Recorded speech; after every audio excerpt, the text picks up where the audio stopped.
we have breaking news this week. The schedule has come out. I love schedule day because we've known all offseason who the opponents are going to be, but now we know the order and the dates and the primetime games and all that stuff, and it's fun to read into it. So now that you've perused it, you know what it looks like. How many wins are you counting in this schedule?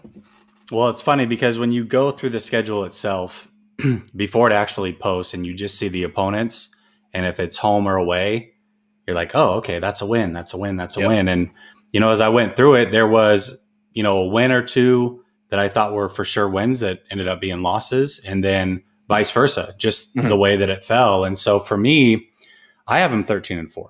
So we got to remember it's a 17-game season. The teams that I have them losing to are the Cardinals in week 5. Okay. I have them losing to the Colts in week 7, the Seahawks in week 13, and the Titans in week 16. I have all those losses as well. Okay. Where do you have them? I have them at 11-6. The additional losses I have are against Green Bay week 3. And let me see, which is the other one? The Rams week 18. Okay. Well, let's talk through that for a second. But they definitely could go 13-4. I think 11 is the lowest I would expect. For sure. Unless they just totally drop a game they should win.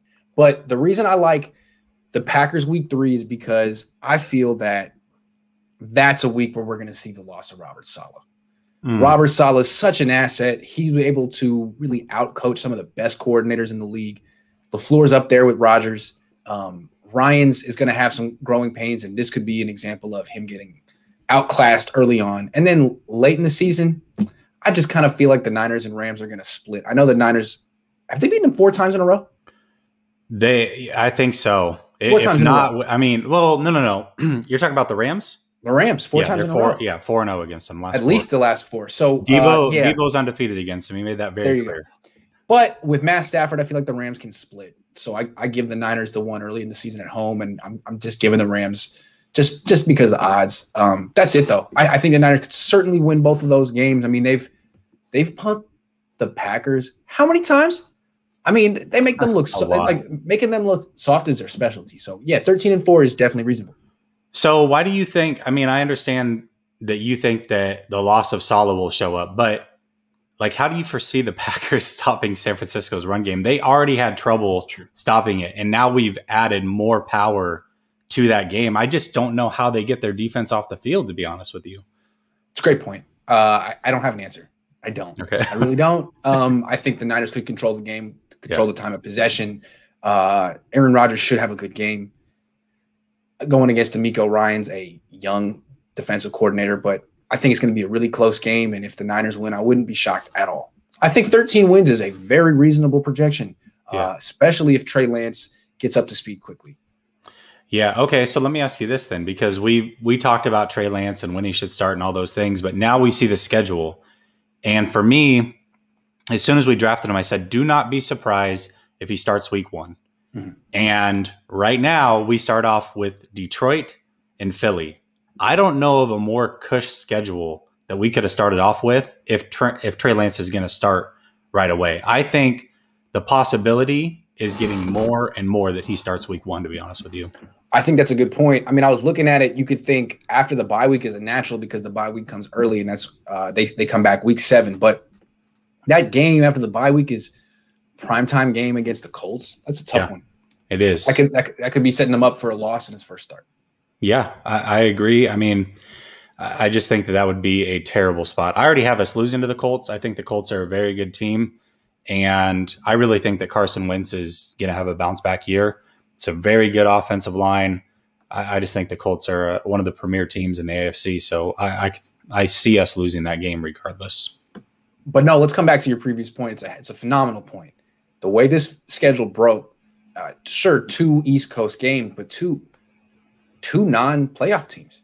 Yeah. 2 teams with rookie head coaches who may not even have their stuff together early on. If you want Trey Lance to have a positive experience and win, that's a good time to start him and play him. Now he needs to be ready, but if he's ready, why wait? Let him go out and let him have success and let him win. Yeah, let him get his confidence up, quite frankly. And, I look at it and I think the first 3 games are wins for us. I just don't see how the Packers slow us down. I just think that styles make matchups, and we are a horrible matchup for the Packers. So really, not only does he get the wins in the first 2 weeks, but then whether he does it or not, the story is, well, he outduels Aaron Rodgers, right? So now he's got that confidence boost going into what I believe is a home game in week 4 against Seattle. So that's exactly what we would need to see. I don't know. I mean, I'm just looking at the rest of the schedule. I don't know where there's a clean spot to insert him if it's not the beginning of the season. Right. If it's not week 1, then you're waiting week 3. That's a tough one to start. Week 4, home game against Seattle. That's a tough first game. Week 5 on the road against Arizona. That's tough. Yeah. Week 7 at home, primetime against Indy. That's tough. Yeah. Week 8, you could do week 8 on the road against Chicago. You could wait until week 8, I suppose. But really, week 1 would be better.